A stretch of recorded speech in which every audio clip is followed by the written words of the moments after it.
everybody says they want to grow membership. Well, you have to have different things for different types of members. Members have different types of needs out of a chamber. Welcome to High Trust Professionals Podcast, where we interview real estate agents, community leaders, business owners, and entrepreneurs from across the country. Hear what it takes to build trust, be a respected leader, be productive, and win your day. Sit back and relax as we dive into another episode of High Trust Professionals Podcast. Hey everyone, welcome to another episode of High Trust Professionals Podcast. I'm your host, Lynette Arrasmith, and with me today, I'm so excited, we have the president of the Sarpy County Chamber of Commerce, Karen Garber. Welcome. Hello, everyone. Welcome. Thank you. It's great to be here. Thanks for taking your time to be here. Yes. So the first thing I want to start with is I guess I'd call it your tagline, your unwavering advocate. Thank you. Yes. I mean, that, which of course I'm a Sarpy County Chamber member. Everyone needs to know that. And as I was poking around the website to go, what am I missing? Or what do I want to make sure we touch on? I thought, that's something that needs to be noticed. Unwavering advocate. Yes. And so I think that's awesome. Tell us your story. Because, it's not like it was just yesterday when you became the president of the chamber. Yes, it feels like it was just yesterday, then when you look at the calendar, you're like, oh, I'm hitting my 12th year coming up. And so, yeah, it's been a great journey. Mm-hmm. It's been fun to see the organization grow.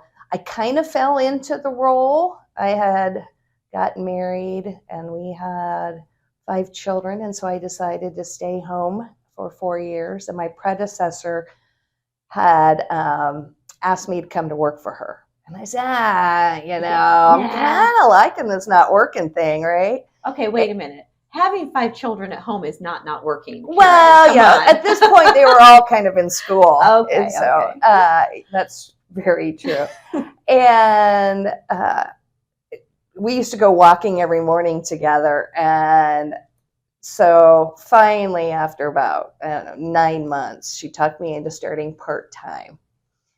And my job title was Director of First Impressions. Ooh. Yeah, I was basically the receptionist. Yeah. Long story short, she had left fairly soon after that, and the board of directors had asked me to step up as the interim. I said, sure, I was figuring a couple months till I hired somebody.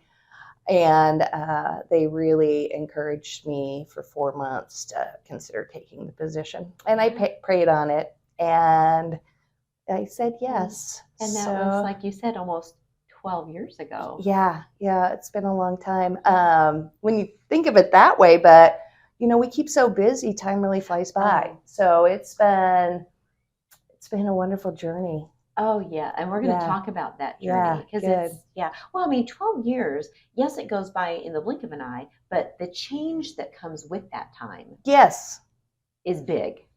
Well, and I think that's why it feels like it's been such a short amount of time, is because we're constantly adding and adapting. So we're not ever stagnant. Even during COVID, we never stopped. We never slowed down. And that makes it seem like you're moving along quickly. So, yeah. So in that 12, and congratulations, because that says a lot. That says a lot for you to start as the Director of First Impressions. Yeah. Step in, they saw something in you. Yeah. Which is amazing. So what would you say is the biggest challenge you've seen just during the time that you've been there? So I'm going to backtrack a little bit. I come from a family. My parents were small business owners, and I grew up in the household of the challenges and the successes, and then the hard work. And my mom taught me how to run the books within the company when I was in high school. So I had a lot of experience in business, and I did have a really great career before I decided to stay at home, where I had a lot of professional interaction. And so when I took over the chamber, the first thing I wanted to make sure was all the books were in order in the county. Mm-hmm. I wanted to make sure we were running our organization as a business, just not a social club. Part of that is chambers all have networking events, but there was a couple of things that I felt like we could really enhance on. And number one was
education for businesses. We didn't do a really good job of having very structured categories of educational and continual growth within those. We had our leadership Sarpy and we had some educational lunches, but we didn't have a new business education series. We didn't have, a sales series. We didn't have the series that impact the professional business women. So there were some things that we could bring to the table. Mm-hmm. And then the other thing is we didn't do very good in supporting the nonprofits. And we created a nonprofit group where they can kind of collaborate together and help each other. And we wanted to bring awareness to our business community in support of those nonprofits, which helps both. Right. And so those were really my first tasks. Everybody says they want to grow membership. Well, you have to have different things for different types of members. If members have different types of needs out of a chamber. And so kind of learning and asking those questions and developing those programs around it, and then continually doing that throughout the years, is really listening to our community. And that's kind of the unwavering advocate that comes in, is that we're listening to you, we're wanting to know what you need, and we're going to advocate to give you the tools and the resources that you need for your company. And we're actually going to dive into some of those, because that's probably one of the things that I love most is the diversity that you bring to those offerings, because one size does not fit all. Correct. And that's exactly what I just heard you say. So gosh, what a big job though, Karen. I mean, you come in, it's like, okay, now we kind of have to peel back the onion and say, okay, what do we have that's working? What do we need? What needs to change? And so the one thing that you said that I'm just going to touch on, because to me it's so telling, is it wasn't about grow the membership. Right. It's like serve. That's exactly. Absolutely. Yeah. We have to serve. We have to serve. We have to serve. Yes. And how we serve and what we serve up. And then growth will come. Yes. Because of these offerings. And that's exactly what we've seen happen. Yes. It was a great formula, a great recipe for our community. Mm-hmm. Well, and I say community, we have Sarpy County Chamber of Commerce, but 45% of our businesses that are utilizing our opportunities aren't even in Sarpy County. Right. Perfect example. Yes. Right. Yeah. We don't physically sit in Sarpy, right, but we see and saw the value of such. Fun fact, I grew up in Vista, Nebraska, which is in Sarpy County, for those of you that don't know. Right. Yes. Some of our listeners and viewers might not know that. And back then, we were, and I'm not going to tell you what year. I will tell you that when I graduated from high school, there was only one. Oh, you're a monarch. No, I'm a monarch, and now there are two. Yeah. And so, there's just a special place in my heart, and having going back to for whatever reason, whether it's to meet the girls at Twisted Vine or a reunion, but the growth is unbelievable. I mean, it's just unbelievable. When I grew up there, I had to walk through a cornfield to go visit my friend. Well, and that's not going to slow down. It's interesting because Sarpy County has the third largest population in the state. It has the smallest land mass, and we are only 40% developed. And so with the new pipeline that they're going to be putting in for the sewer system, you're going to see a continual growth. Despite what kind of economic numbers are saying, we are continuing to see that growth and homes being built and businesses moving in. So it's going to continue to grow. Small landmass, but it's a very, very popular area for many reasons to live and work and play. Yeah. You sound like a commercial. So let's talk about membership growth. Yeah. And you know what? I did not tee you up for this, so I don't expect you to know exactly. Okay. But I'm curious. Let's go back even 10 years. Okay. To what membership looked like compared to today. Yep. Talk to me about that growth, like a percentage or even a number. Well, we have clearly doubled all the numbers where we were 10 years ago. Okay. When you're talking about revenue, when you're talking about number of businesses, the people that, when we're talking about events and attendance, those have more than doubled. The amount of people that are participating within their membership, those numbers are increasing. We went from about 100 events a year to 225 plus events a year. We went from about 4 or 5 groups to about 15 groups. And those are the services and the opportunities within the businesses. And so our partners, we had 18 partners, and last year we had 66. And so with a lot more people being part of the chambers, we can continue to keep expenses down. So maybe the revenue doesn't actually equate to the members, but we look at it as it's your money. And so we are trying to reinvest that money back in your business and not really trying to, just make money. Right. We bought a building. And the plan was, well, in 20 years, that building will be paid off. That will help keep our expenses down as future growth and stuff. And so we've made some really good business decisions, and the growth has been nice. I've always made sure that it was very planned and purposeful, because if you get 250 new members in a month and you don't have the staff to support that, then you're really doomed to fail. And so we wanted to make sure that as that growth happened, we had the support in place to make sure. So it was very planned and very purposeful on that journey. So I want to touch on, before I do this, I want to touch on kind of all the ways and places that someone can connect. Share with our audience just my experience as a member. Yeah. But back up just a minute, partners. Yes. Talk to me about the partners. Like, what does that look like? So we have members that want to be a partner, which gives them much more visibility.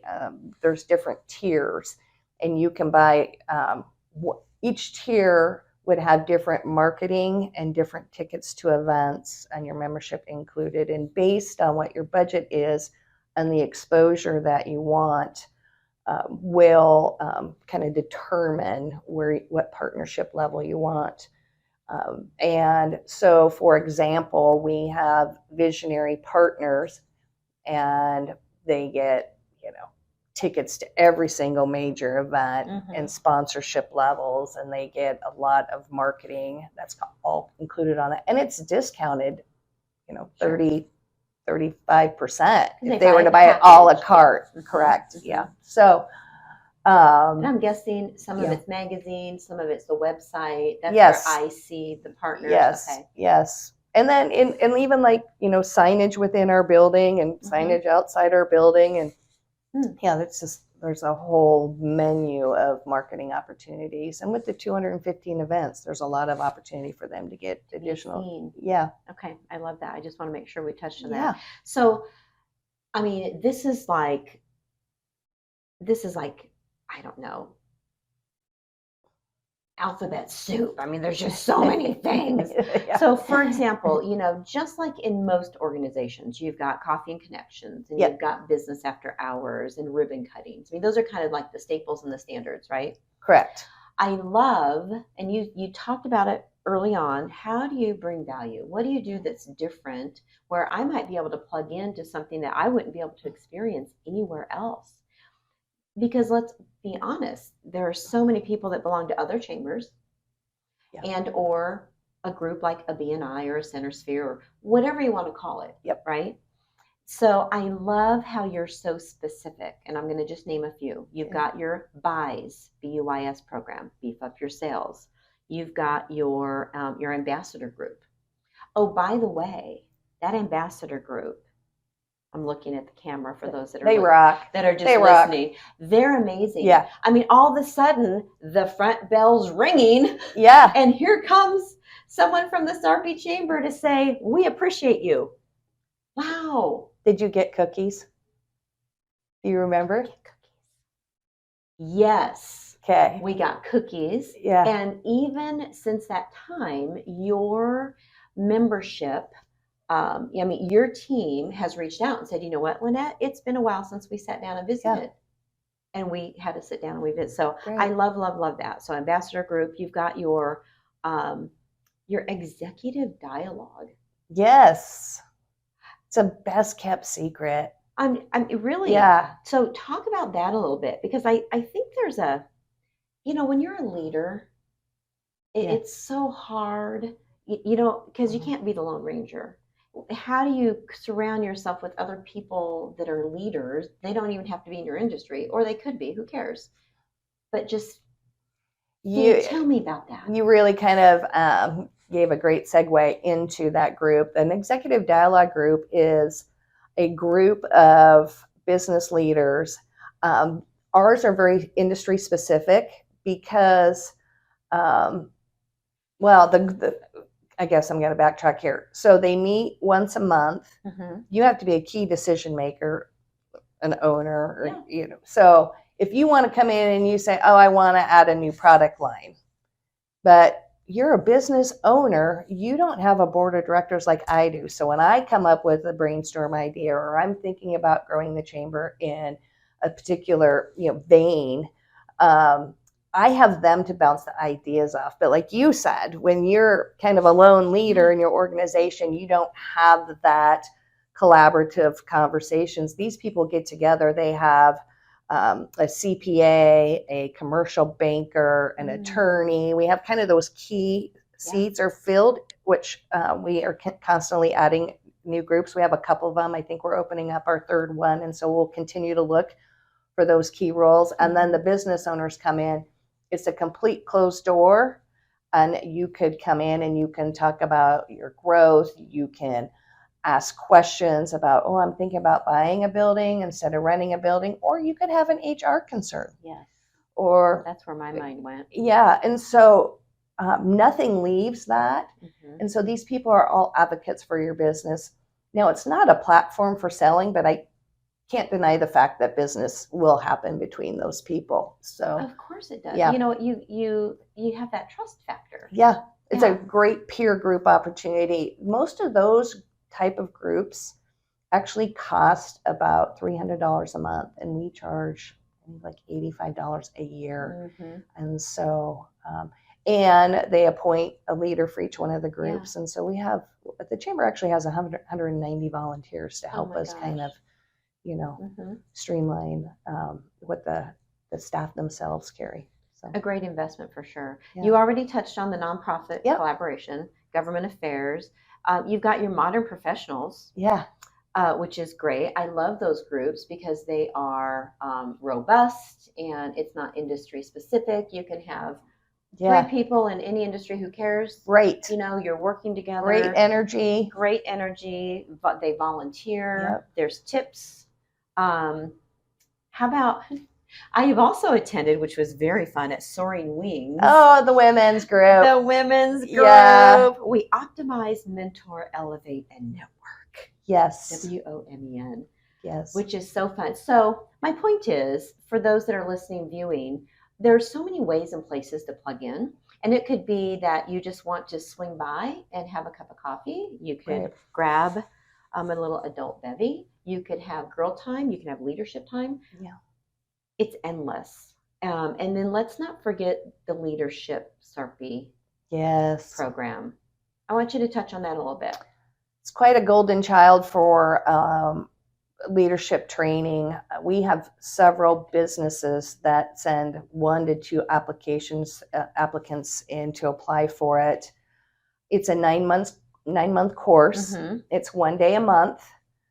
And our goal is to get you in front of other business leaders, give you some leadership training, teach you about government from the local, state level. So, for example, our first full day in September, we stop off at each city and pick up the mayor, and we tour the city, and you get one-on-one time with the mayor. Well, that's kind of where we start off. But we also have a nonprofit day on how you can get yourself, your family, your coworkers, your company involved in supporting the community. I think people forget within their own businesses that we work with people that are in need or may need resources. And so exposing you to those resources and maybe finding something that you're very passionate about, maybe getting on the board of directors or doing a coat drive, just making sure that your organization is feeling whole within your self-happiness, fulfillment, and also having a great job and a great workplace. And that's really what Leadership Sarpy is around. We do several legacy projects. Matter of fact, we're going to do a ribbon cutting coming up here. One of the legacy projects from last year was a nonverbal activity center for one of the parks out in Springfield. So that's pretty exciting. That's so they great. have for like the autistic children and stuff, or Uh-huh. people that may be speech impaired. Mhm. They have different activities there at the park for them. And so that's one example. We have a historical walking tour in downtown Papillion, the Bleed Strap program that was brought to the high schools and stuff. And so it's just a vast array of opportunities, but their goal is also to leave a legacy. Mhm. And we usually have 5 or 6 of those every year. I love that. Yeah, so that adds up. That adds up. It does. You know, when you've been doing it for over 20 years, there's Right. a lot of things that I can walk around town and say, oh, that was a legacy project. That was a legacy project. Yeah. And it's a neat program, very neat program. How So proud you must be. very As proud. you should be. Yes. Yeah. Yeah. I mean, I will tell you, it's amazing. I will say the way that you run the chamber. Well, thank It's very you. impressive. Thank No, you. I mean that. So in our current economy, our current economy is a little wonky. I'm not sure that's a word. I'm going to call it wonky. I think it's a word. Well, we're going to. It is. It's wonky. Yep. There's a lot of fear. So I'm sure that you're hearing fear. You know, there's fear of the unknown from members, from business owners. How do you combat that as a leader in your community? Well, I think there's always opportunity for growth.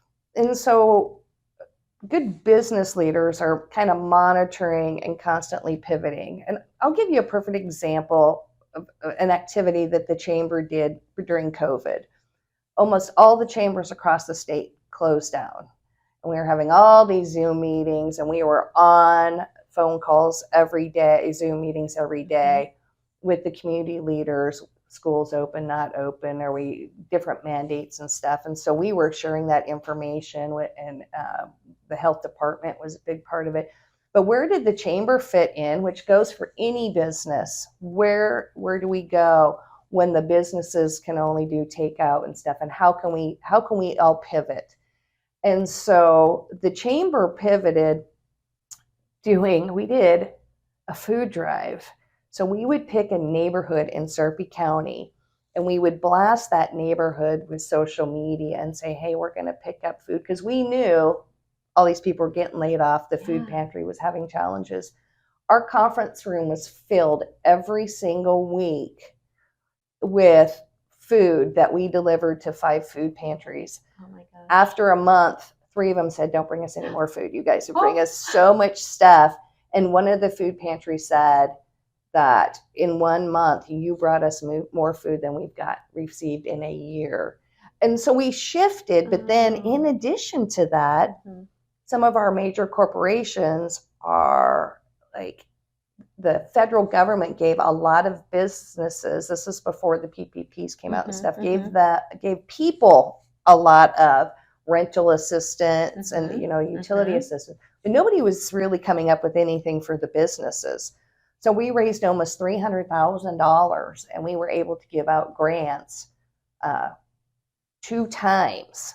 And so many people were so grateful for being able to receive grant money. And then we found out kind of when everybody was back to business, a lot of the small businesses didn't have the money to do any marketing. So we went back out and we fundraised, and we were able to help sponsor these businesses and offer them some marketing support that they wouldn't have been able to have to stay afloat.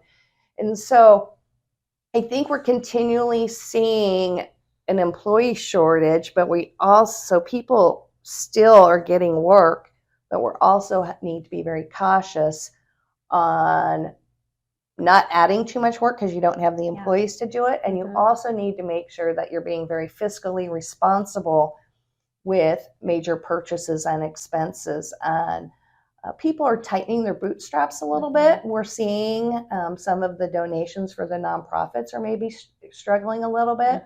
And so we really encourage that businesses do not stop supporting the nonprofits, because you have people that are working for you that need those benefits, and you may not be aware. And so, I mean, those are things that we can come through our office is, hey, maybe our budget shifted a little bit. Karen, what is our best avenue for still community outreach or spending marketing dollars, or how can we restructure and streamline some of that workload. Some people are turning down businesses because they don't have the employees. So I think that there's still a lot of opportunity. Nebraska tends to be not hit as hard as a lot of the country when it comes to tough economic times. We've seen that over for many years, even 08, 09, Nebraska stayed very strong. And we are seeing that today as well. Not that some businesses and people don't feel it for sure, Correct. but certainly not. I was going to ask, why Sarpy County Chamber? And I mean, you've already answered that 50 times over. Last question. What do you think of when you hear the word leadership? Service. Very good. In a word. Yeah, I believe that a good leader serves the people they work for, they serve their clientele base, and they serve their community. Well, I will tell you that your people love you, and you do that well. Thank you. You do that well. So they give me the opportunity. I mean, they give me the opportunity to help. They are very open with things that they would like to see and stuff, and we take that seriously. The staff do as well. There's some really interesting statistics. You've talked a lot about your involvement with the chamber, but we have a lot of people that actually send us membership dues but don't participate in the chamber. Some companies are utilizing the chamber just for community awareness, and I actually have some statistics. So, for example, if you're a chamber member of any chamber, so this is really important. It's not just the Sarpy Chamber, it's any chamber. 49% of consumers find you more favorably. I did write these down, so I had exact numbers. 78% creates more awareness within your opportunities for getting new clients. 68% you are looked at as having a better reputation, and 80% of people will be more likely to purchase goods and services from you if you're a chamber member. So being part of a chamber is also part of being a supportive of a community. Yes. And so we had Frank, who used to own Irwin's Jewelers. Well, he's passed, but he owned it until he passed. He's like, Karen, we would go in and see him, a couple of times a year. He's like, you don't have to come see me. I'm just going to write you a check. And he's like, we support what you're doing now because you were there for us. And it's just like, well, we still want to come in and, and now his daughter's running the company, and we constantly go in and they're still supporting us. And so some people utilize it like yourself, and then other people are using it because they know we're supporting. That's a really good point. Yeah. So I think that, friends who are listening, watching, that's the point we're gonna land on is just, to be a part of the chamber, to be a member doesn't mean you have to go to this, that, and thus. Correct. Just be a member, gain the exposure, be supportive. And I love those statistics. Thank you for bringing those, because, it didn't even dawn on me to think about how you're viewed as a professional or a business. Yes. Okay, we're gonna drop the mic on that. We're gonna wrap this up. Thank you, Karen. Thank you for having me. Joining us. It's always good to see you. What a treat. Okay, guys, that's a wrap. I'm Lynette Arrasmith, your host, High Trust Professionals Podcast. Hey, do me a favor. Like, share, follow Facebook, LinkedIn, Instagram, and let's not forget TikTok. See you next time.